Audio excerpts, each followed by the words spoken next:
Hello friends, dreams of homemaker channel पर आप सबका स्वागत है। आई होप आप सब अच्छे होंगे और सेफ होंगे। हमारे यहाँ पर लास्ट नाइट बहुत ज़्यादा बारिश हो रही थी, जिस वजह से यहाँ पर लाइट नहीं थी। और जब मैं सुबह 4 बजे उठी तो मैं पढ़ाई बिल्कुल नहीं कर पाई। तो दोस्तों, आपको पता ही होगा कि मैं कर रही हूँ 30 days daily 6 hours study challenge. और आज मेरे चैलेंज का है डे 28। दोस्तों, आज मेरे दिन की शुरुआत हुई थी सुबह 6 बजे। उठकर फ्रेश होकर सबसे पहले मैं किचन में चली गई और आटा लगाकर मैंने बनाई चाय। उसके बाद घर की क्लीनिंग करने के बाद मुझे करने थे कुछ रिचुअल, क्योंकि आज संक्रांति है जिसे हम साजा कहते हैं। और हमारे यहाँ पर हर साजे के दिन हम डालते हैं पात्री। तो सुबह साफ सफाई करने के बाद मैंने पात्री डालने का काम शुरू कर दिया। तो जब हम घर में पात्री डालते हैं तो सबसे पहले हम घर के आंगन में विराजमान गणपति जी की पूजा करते हैं। और उसके बाद घर की हर दहलीज पर पात्री डाली जाती है, यानी कि हम पहले गणपति जी की पूजा करते हैं और उसके बाद हर दरवाजे की पूजा की जाती है। हमारे यहाँ पर हर संक्रांति और हर बड़े फेस्टिवल के दिन पात्री डाली जाती है। और इसके साथ ही कुछ बड़े साजे होते हैं जिनके दिन हम घर में कई तरह की डिशेस बनाते हैं। तो आज हमारा सैर का साजा है, इसलिए मुझे आज बहुत से काम थे।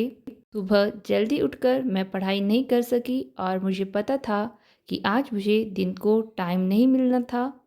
तो पात्री डालने के बाद मैंने कर दी थी खाना बनाने की तैयारी शुरू। आज हमारे यहाँ बन रही थी पनीर और पत्ता गोभी की सब्ज़ी। इसके साथ ही भल्ले और रोटियां बनना कंपलसरी है, क्योंकि ये जब हम सैर माता की पूजा करते हैं तो वहाँ पर भी लगते हैं। दोस्तों, जो सैर का साजा होता है वो मेनली अखरोट और ध्रुव का साजा होता है। इस दिन हम अपने गांव के सभी बड़ों को अखरोट और ध्रुव देते हैं और उनका आशीर्वाद लेते हैं। ये साजा मेनली बरसात के ख़त्म होने के बाद आता है और कहा जाता है कि बरसात में बहुत से नुकसान होते हैं, बहुत लोगों की जान चली जाती है। और इसमें जो लोग बच जाते हैं वो इस बात को सेलिब्रेट करते हैं कि हमने इस बार की बरसात को पार कर लिया और हम सभी सेफ हैं। इसके साथ ही ये पुरानी फसल के कटने का टाइम भी हो जाता है। तो मैंने जल्दी जल्दी से खाना बनाया और उसके बाद मैंने करी सैर की पूजा।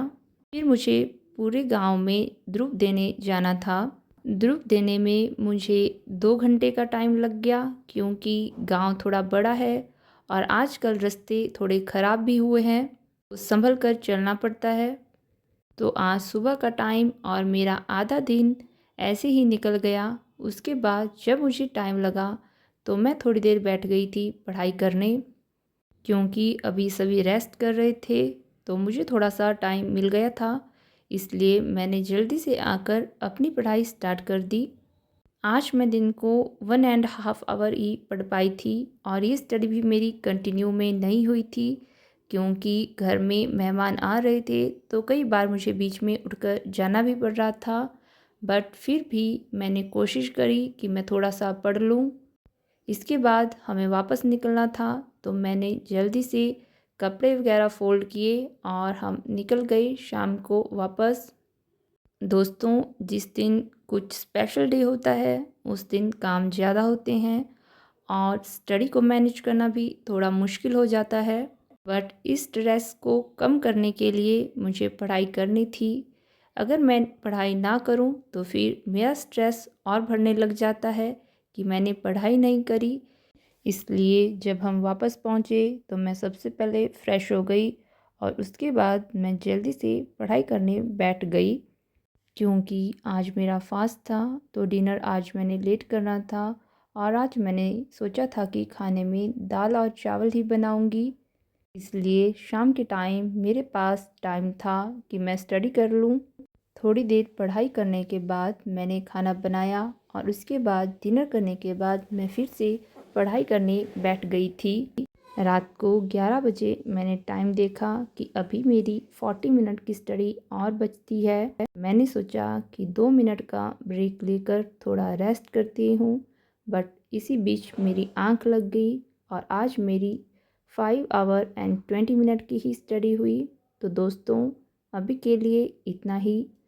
अगर वीडियो अच्छी लगी हो तो प्लीज़ वीडियो को लाइक करें और शेयर करें, साथ ही चैनल को ज़रूर सब्सक्राइब करें। Thank you for watching.